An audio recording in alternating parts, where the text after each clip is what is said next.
The rhythmic whine of the paper shredder was the only sound in the back office, cutting through the scent of salt and old wood like a physical blade. Marina stood frozen in the doorway, watching the man she trusted most feed a stack of thick, corporate-stamped documents into the teeth of the machine. As the last page vanished, a single scrap fluttered to the floor. A fragment of a letterhead bearing the sleek, blue wave of the corporation that was systematically strangling the harbor. Outside, the temperature was rising, and the heavy thud of a malfunctioning compressor echoed from the basement, signaling that her entire inventory was beginning to rot. Marina looked from the shredder to the back of Tom's head, her fingers brushing the wet black paint of the vandalized sign on her coat. She had come to tell him they were being hunted, only to realize the predator had been holding the keys to her front door all along. The ice-laden fog of Gloucester did not merely roll into the harbor. It crawled, a damp and invasive ghost that seeped through the fibers of Marina Caldwell's old wool coat and bit at her collarbones. She stood on the edge of the pier, her boots clicking against the salt-eroded timber, watching the rhythmic rise and fall of the Atlantic. The water was the color of a bruised plum, dark and unforgiving. Nearby, the trawler Sea Wolf groaned against its moorings, the rust-streaked hull shivering as the hydraulic leeches of the cranes began their morning work. Marina clenched her hands in her pockets, her fingers brushing the thin metal of the medallion beneath her sweater. She watched Captain Elias, a man whose face was a map of every storm he'd survived, as he directed the unloading of the silver-bodied tuna. Usually, Elias would offer a gruff nod, perhaps a joke about the size of the catch. But today, he kept his chin tucked into his grease-stained parka, his eyes fixed on the deck. When Marina stepped forward, the familiar weight of a roll of cash in her pocket felt suddenly useless. "Elias," she called out, her voice raspy from the salt air. The captain didn't look up. He simply jerked a thumb toward the end of the wharf. Marina turned. 3 black vans, polished to a mirror finish that felt like an insult to the grime of the docks, sat idling. The logo of Atlantic Prime, a sleek, stylized blue wave, glowed under the yellow dock lights. It was a predator's mark. "They took the whole haul, Marina," Elias muttered, finally meeting her gaze with a look that tasted like ash. "Even the trimmings. Paid double and didn't ask about the weight." Marina watched as the last crates of mackerel, fish that should have been on her ice beds by noon, were slid into the back of a corporate refrigerator truck. The heavy thud of the doors closing sounded like a gavel. She stood there, the smell of diesel and disappointment thick in her throat, while the vans pulled away, leaving nothing but the smell of expensive exhaust and the mocking cry of gulls. The walk back to the Caldwell Heritage Market felt longer than usual. Every step seemed to echo the emptiness of her hands. The market building was a red brick monolith, a survivor of 3 generations, its walls caked in the salt spray of decades. As Marina pushed against the heavy oak doors, the hinges gave a familiar, mournful shriek that vibrated in her teeth. Inside, the air was stagnant, smelling of dried dulse and the lingering damp of old wood. It was the smell of a museum, not a business. She headed straight for the small metal mailbox bolted behind the main counter. The key felt heavy, the lock stiff. Among the colorful flyers for local boat tours and hardware sales, a single white envelope sat like a shard of bone. The red stamp of the bank was impossible to miss. Marina didn't open it immediately. She leaned against the counter, her eyes drifting to the faded portrait of her grandfather hanging above the scales. He looked stern, his hands large and scarred, a man who had built this place from nothing but grit and a single boat. When she finally tore the envelope open, the numbers on the page seemed to vibrate. The loan arrears were highlighted in a bold, clinical font. a sum that felt like a mountain she was expected to climb without boots. The deadline for the payment had passed yesterday. She pressed the paper against her chest, the sharp edge of the sheet digging into her skin. And for a moment, the silence of the empty hall felt heavy enough to crush her lungs.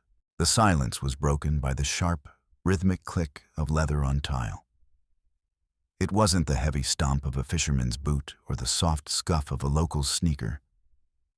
This was the sound of money. Marina straightened as a man in a charcoal suit stepped into the dim light.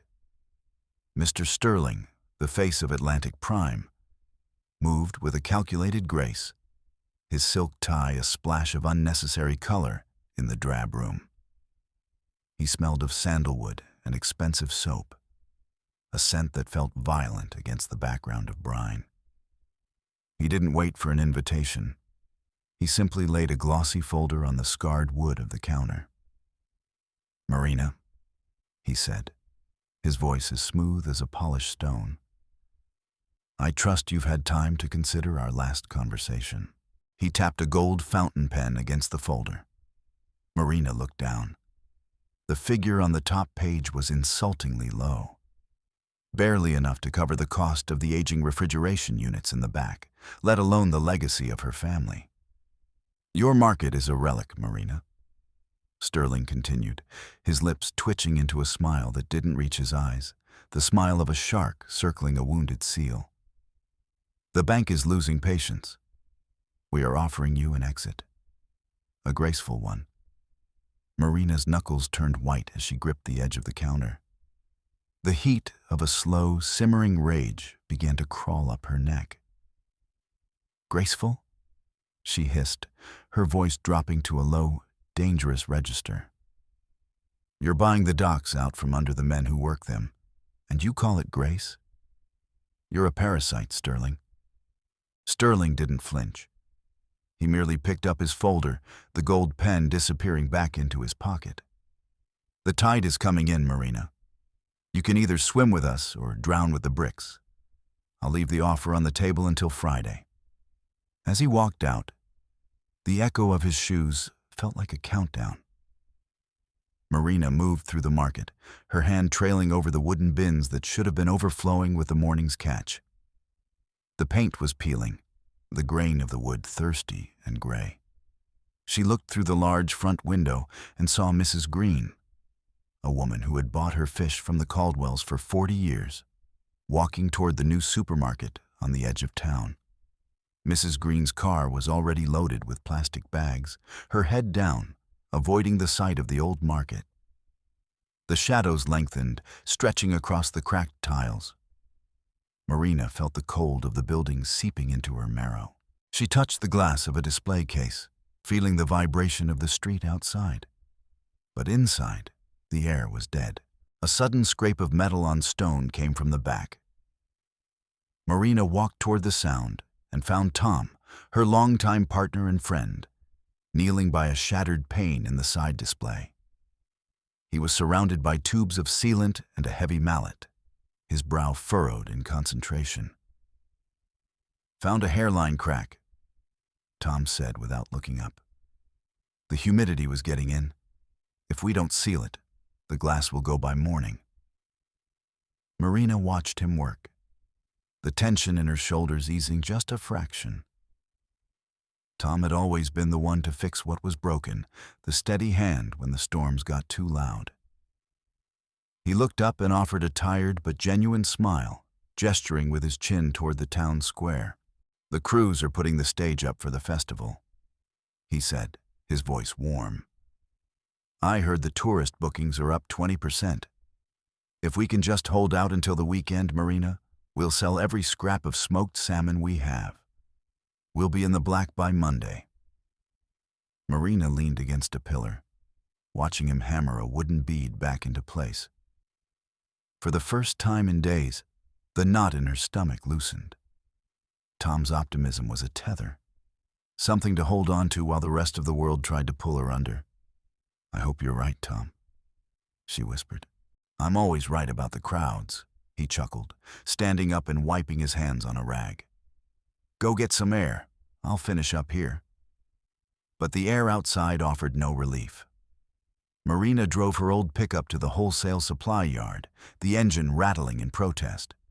She needed ice, tons of it, to keep what little stock she had from turning. But when she pulled up to the loading dock, the scene was grim. The massive ice-making machines were silent, and heavy steel chains were looped through the handles of the storage bins. A fresh plastic seal, bearing the Atlantic Prime wave, was slapped across the main controls. The yard foreman, a man named Henderson, whose face was slick with sweat despite the cool breeze, wouldn't look Marina in the eye. "I can't do it, Marina," he whispered, leaning over her truck window. "The whole output for the next 72 hours is contracted. Prime bought it all. They said if I sell so much as a bag to anyone else, they'll pull my lease." Marina looked at the empty insulated bins in the back of her truck. The sun was beginning to break through the clouds, the temperature rising. "Henderson, I have 300 pounds of scallops coming in this afternoon. Without ice, they're trash in 4 hours." "I'm sorry," he said, backing away into the shadows of the warehouse. "I have a family to feed." She drove back to the market, the steering wheel feeling like lead in her hands. As she pulled into the alley, she stopped dead. The front facade of the building, the proud wooden sign that bore her name, had been defaced. A jagged, oversized Atlantic Prime logo had been sprayed in black across the center. The paint was thick, still dripping like tar down the white-painted wood, obscuring the name Caldwell. Marina stepped out of the truck, her legs feeling heavy. She touched the wet paint, her fingers coming away stained and smelling of chemicals. She looked down the street and saw the neighboring shopkeepers, people she'd known her whole life, hurriedly closing their shutters or looking away. The mark on her building was a brand. It told the town that the Caldwells were already dead. They just hadn't stopped breathing yet. She went inside, her heart hammering a frantic rhythm. She needed to find Tom, to show him, to plan their next move. She headed for his small office at the back of the building. But as she reached the door, she stopped. The high-pitched, rhythmic whine of a paper shredder sliced through the quiet. Marina pushed the door open an inch. Tom was standing over the machine, his back to her. He was feeding a thick stack of papers into the slot, his movements frantic, his shoulders hunched. The room smelled of hot plastic and ozone. On the corner of his desk, partially obscured by a newspaper, was a blue folder. Marina's breath hitched. It was the same blue as Sterling's suit, embossed with the Atlantic Prime wave. Tom heard the door creak and spun around, his face draining of color. He moved quickly, stepping in front of the shredder, his hand still hovering over the power button. "Marina," he stammered, his voice an octave too high. "I was just cleaning out the old invoices, making room for the festival records." Marina didn't move. Her eyes stayed on the shredder, where the last inch of a document was being chewed into unreadable strips. "That's a lot of cleaning, Tom." "You know how it is," he said, forcing a laugh that sounded like dry leaves. "Fresh start for the weekend." He stepped toward her, trying to guide her out of the room, his hand on her elbow. Marina felt a jolt of electricity at the contact. Not the warmth of a friend, but the sharp sting of a warning. She let him lead her out, nodding absently as he talked about the spice order. But her mind was back in that room, watching the paper turn to dust. She waited. She waited until the sun set and the market grew dark, until she heard Tom's car pull out of the gravel lot. Then she went back.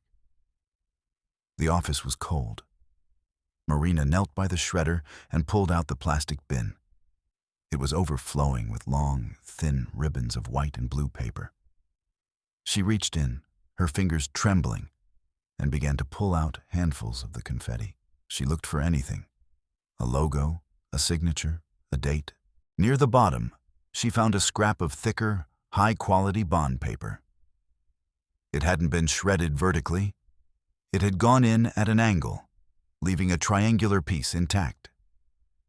On it was a fragment of a signature.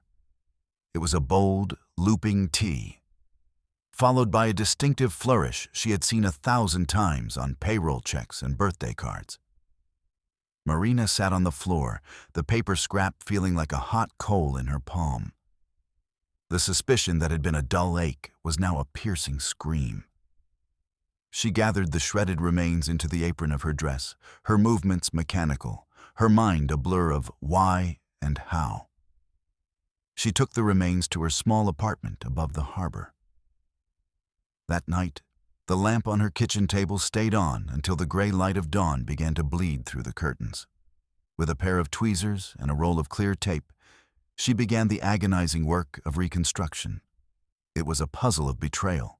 As the sun rose, the picture became clear. It was a letter on Atlantic Prime letterhead addressed to Tom. The words were clinical, devastating. Upon the successful filing of the vacancy notice, the sum of $50,000 will be transferred, additional incentives for the acquisition of the client list. And then the final blow. A promise of a vice presidency in the new regional division once the Caldwell property was cleared for redevelopment. Marina stared at the reconstructed page. The man who had been her anchor was the one drilling holes in the hull. The morning air was crisp when she returned to the market. She met Tom at the entrance. He looked refreshed, holding 2 cups of coffee, his smile wide and welcoming. "Big day, Marina," he said, reaching out to give her a half hug. Marina felt her body turn to stone. Every instinct screamed at her to recoil, to scream, to strike him. Instead, she forced her muscles to relax. She forced a smile that felt like it was tearing her skin. "Big day," she echoed, her voice flat. "You okay? You look like you didn't sleep." "Just the debt, Tom," she lied, the words tasting like poison. "It keeps me up." He nodded sympathetically, patting her shoulder. "Don't worry. The festival will fix everything." Marina watched him walk toward the display cases, his whistle echoing in the rafters. She felt a cold, hard clarity settle over her. She wasn't just fighting for a building anymore. She was fighting a war on 2 fronts, and the enemy was already inside the wire. She retreated to her own small office and locked the door. She opened the heavy filing cabinet and pulled out the town's thick, tattered business directory. She didn't have much time. If Tom was sabotaging the ice and the bank, he was likely working on the legal front as well. She began to make calls, her voice steady and professional. A mask she had learned to wear during her brief years in the corporate world of Boston. She called the land registry, the city council, the historical society. She was looking for a ghost, a loophole, a forgotten deed, something that could stop a bulldozer. By mid-afternoon, the market was a hive of activity. Tourists were beginning to drift in, their bright clothing a contrast to the muted tones of the harbor. But beneath the surface, the rot was spreading. Marina found herself in the sub-basement, checking the main refrigeration lines. The air was too warm. The hum of the compressors was no longer a steady thrum. It was a desperate, metallic rattle. She knelt in a puddle of meltwater, her hands searching the pipes. She found it near the primary intake, a series of small, deliberate punctures in the copper tubing, hidden behind a layer of insulation. The coolant was leaking out in a slow, invisible mist. She heard footsteps on the stairs. Tom appeared in the doorway, silhouetted against the light from above. "Everything okay down here?" he asked, his voice echoing. Marina stood up, wiping her wet hands on her jeans. She looked at the punctured pipe, Then at him. "Just a leak, Tom. I think the system is finally giving up." Tom walked over, peering at the unit with a look of practiced concern. He reached out and touched a silver-scaled salmon in a nearby bin. The fish was soft, the flesh yielding too easily under his thumb. "It's a shame," he said, his voice dropping. "We might lose the whole first batch of the festival stock. Maybe we should call Sterling. He mentioned they have extra freezer space at the new warehouse. We could store it there." Marina looked at him, really looked at him. She saw the way his eyes avoided the actual damage, the way his hand hovered over the ruined fish like a priest over a grave. He wasn't just waiting for her to fail. He was guiding her toward it. "No," Marina said, her voice like flint. "I'll find a way to fix it."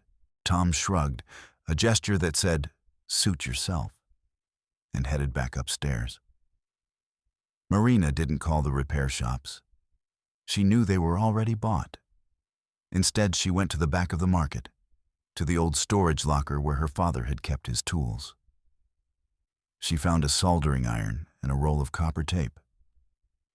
She spent the next 3 hours in the cramped, freezing crawl space, her fingers numbing as she patched the holes. It was a temporary fix, a bandage on a gunshot wound, but it would hold for a few days. As she emerged, she saw a man in a gray suit standing in the center of the market floor. He held a laser rangefinder and a tablet. He was measuring the distance between the support pillars, making notes with clinical efficiency. "Can I help you?" Marina asked, her voice sharp. The man looked up, disinterested. "Just the preliminary survey for the October project. Tom Harrison gave me the access codes." "October project?" "The demolition and site prep," the man said, gesturing to his tablet. "The heritage market is being flagged as an imminent hazard due to structural instability. We need the measurements for the controlled collapse." Marina felt the floor tilt. Controlled collapse. The words felt like a physical blow. She realized then that the bank debt was just the tip of the iceberg. Tom had already filed the paperwork to declare the building a ruin. She didn't argue with the surveyor. It was useless. Instead, she waited until he left. Then she went to the staff locker room. Tom's locker was at the end of the row. It was a simple padlocked latch, the kind that could be bypassed with a heavy screwdriver and enough leverage. She didn't care about the noise. She jammed the tool in and heaved. The metal groaned and gave way. Inside, tucked behind a spare jacket, was a manila envelope. She pulled out the contents. It was an official protocol from the city building department. In the section for co-owner testimony, there was a 3-page statement detailing catastrophic foundation cracks and irreparable timber rot. It was signed by Thomas Harrison. Marina clutched the document, her breath coming in ragged gasps. He wasn't just selling the business, he was erasing the history. He was killing the building so it could never be saved. She heard the roar of an engine outside. She walked to the window and saw a yellow excavator being unloaded from a flatbed truck across the street. A crew was already beginning to erect a high chain-link fence, topped with rolls of razor wire, effectively cordoning off the market's main entrance from the festival grounds. Tom was standing by the fence, talking to the foreman. He looked up and saw her through the glass. He didn't look away. He didn't look guilty. He simply raised his coffee cup in a silent toast. Marina backed away from the window. She felt a cold, hard knot of resolve tighten in her chest. She went back to her office and locked the door. She looked at the wall behind her desk, covered in old maps and framed awards. There was a section of the wainscoting that had always been slightly loose. Her father had shown it to her once, a secret spot for the real history of the place. She took a heavy chisel from her desk drawer and began to pry at the wood. The oak resisted, screaming as the nails pulled free. Dust and splinters flew, coating her hair and clothes. Finally, the panel popped out. Behind it sat a narrow, recessed shelf. On it was a leather-bound folder, the skin cracked and dry like old parchment. She opened it. Inside were the original land grants from the 1800s. There were deeds signed by governors and seals that had long since been retired. But there was one document that caught her eye. A royal charter, reaffirmed by the state after the Revolution. It granted the Caldwell family uninterrupted and sovereign use of the harbor frontage, in perpetuity, provided the site remained a place of public commerce. It was a legal shield from another century. But in a town like Gloucester, where the law was built on the bones of the past, it was a nuclear option. Marina gripped the leather folder. The festival was starting. The music was already beginning to blare from the town square, a jaunty sea shanty that sounded like a mockery. She took the documents and headed for the back exit. She didn't use the stairs. She used the old freight lift, a rusted iron platform used for hauling tuna. She pulled the heavy chain, and the lift groaned into motion, carrying her up to the small maintenance hatch that led to the roof. She scrambled out onto the shingles, the wind whipping her hair. From here, she could see the whole town. The square was packed with people. The stage was lit up like a beacon. And there, standing at the center of the stage, was Tom. He was adjusting the microphone, preparing to give the opening address.